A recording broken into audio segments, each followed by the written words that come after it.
Hello friends, good evening, शुभ संध्या। एक बार फिर से आप सभी का हार्दिक स्वागत है। एक छोटा सा वीडियो जिसके तहत चर्चा होगी भारत में पाई जाने वाली महत्वपूर्ण कृषि क्रांतियों की। छोटा टॉपिक है लेकिन परीक्षा की दृष्टि से उतनी ही ज़्यादा महत्वपूर्ण होगा। आगे बढ़ने से पहले अगर आप मेरे चैनल पर पहली बार आए हैं, चैनल को लाइक करके सब्सक्राइब कर दीजिएगा और नोटिफिकेशन बेल को ऑल को क्लिक कर दीजिएगा, क्योंकि ऐसे ही वीडियो मैं आपको प्रोवाइड करता रहता हूँ। भारत की महत्वपूर्ण कृषि क्रांतियां एक इंपॉर्टेंट टॉपिक होगा और एक तो क्वेश्चन आपको 100% यहाँ से मिल जाते हैं, है ना। देखा जाए यहाँ पे पहले से कुछ क्रांतियां लिखी गई हैं और संबंधित क्षेत्र आपसे पूछा जाता है। जैसे अगर बात किया जाए हरित क्रांति की बात करिएगा तो हरित क्रांति जो है वो आपका संबंधित है खाद्यान्न उत्पादन से, है ना। खाद्यान्न उत्पादन से ये क्रांति आपकी संबंधित है और स्पेशली खाद्यान्न में भी अगर देखा जाए तो सबसे अधिक लाभ किसको हुआ था, तो गेहूं उत्पादन, है ना।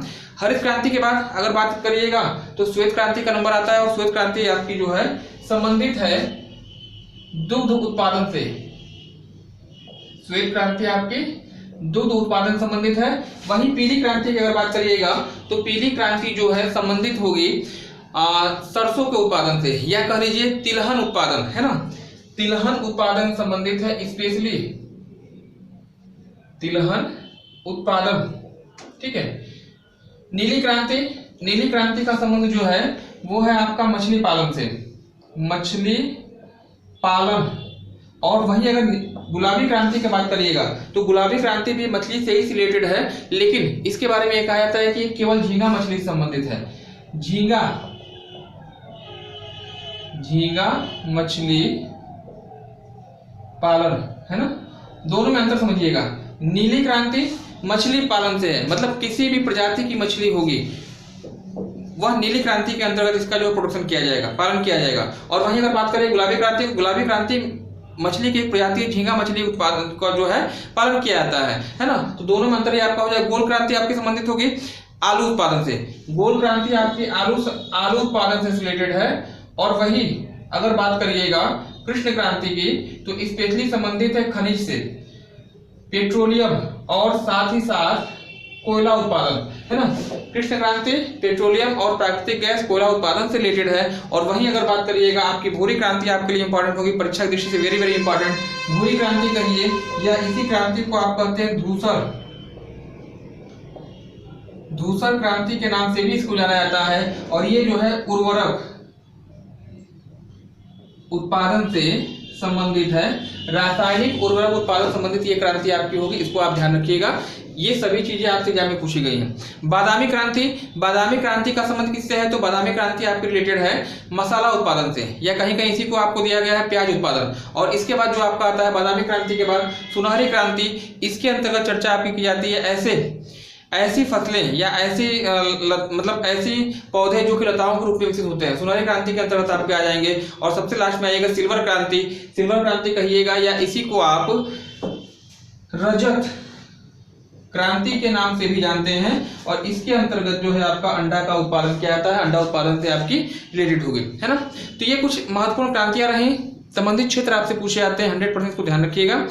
इधर कुछ हमारे नाम लिखे गए हैं जो कि परीक्षा दृष्टि से इंपॉर्टेंट है, क्रांति से ही रिलेटेड है। ऊपर के 3 ज्यादा इंपॉर्टेंट होंगे, इन तीनों की संभावना एग्जाम में आने की ज्यादा रहती है। सबसे पहले doctor MS. Swaminathan, Norman Borlaug और एक आपके डॉक्टर वर्गीज कुरियन। एम.एस. स्वामीनाथन की बात करिएगा, इनका संबंध भारत से है। और अगर आपसे पूछा जाए कि भारत में हरित क्रांति के जनक कौन है, भारत में हरित क्रांति के जनक कौन है, उत्तर आपका होगा डॉक्टर एम.एस. स्वामीनाथन। अगर आपसे पूछा जाए कि विश्व में हरित क्रांति के जनक कौन है, तो उत्तर आपका होगा संयुक्त राज्य अमेरिका के हैं, इनका नाम है डॉक्टर नॉर्मन बोरलॉग। दोनों चीजें आपसे पूछी जाती हैं। विश्व में हरित क्रांति के जनक पूछा जाए डॉक्टर नॉर्मन बोरलॉग बताइएगा, भारत में हरित क्रांति के जनक आपके एम.एस. स्वामीनाथन होंगे। और वहीं अगर भारत में पूछा जाए दुग्ध उत्पादन या दुग्ध क्रांति या श्वेत क्रांति के जनक कौन है, तब उत्तर आपका क्या हो जाएगा, वो होगा डॉक्टर वर्गीज कुरियन। तो ये 3 व्यक्तियों का नाम स्पेशली ध्यान रखिएगा, हमेशा एग्जाम में आपसे पूछे जाते हैं। इसके अलावा डॉक्टर अरुण कुमार, ये संबंधित है आपकी नीली क्रांति से। नीली क्रांति के जनक कहे जाते हैं डॉक्टर अरुण कुमार को। और वहीं अगर कहा जाए गुलाबी क्रांति के जनक कौन से हैं, तो इनका नाम होगा दुर्गेश पटेल। गुलाबी क्रांति के जनक आपके डॉक्टर दुर्गेश पटेल हो जाएंगे, है ना। इसके बाद एक आपके विशाल तिवारी हैं। विशाल तिवारी का संबंध जो है वह लाल क्रांति से है। लाल क्रांति का संबंध जो है मांस उत्पादन अथवा टमाटर उत्पादन से होता है। और वहीं अगर बात करिएगा तो इंदिरा गांधी जो कि रजत क्रांति की या सिल्वर क्रांति की जो है जनक माने जाते हैं इंदिरा गांधी को। तो ये एक छोटा सा वीडियो रहा, एक छोटा टॉपिक, इंपॉर्टेंट टॉपिक, इसको ध्यान रखिएगा, यहाँ से पूरा संभावना होती है एग्जाम में पूछे जाने की। अगर आप मेरे चैनल पहली बार आए हों, चैनल सब्सक्राइब करके लाइक कर दीजिएगा और नोटिफिकेशन बेल को प्रेस कर दीजिएगा, क्योंकि ऐसे ही नॉलेजफुल कंटेंट मैं आपको प्रोवाइड करता रहता हूँ। धन्यवाद, thanks for joining me. Okay.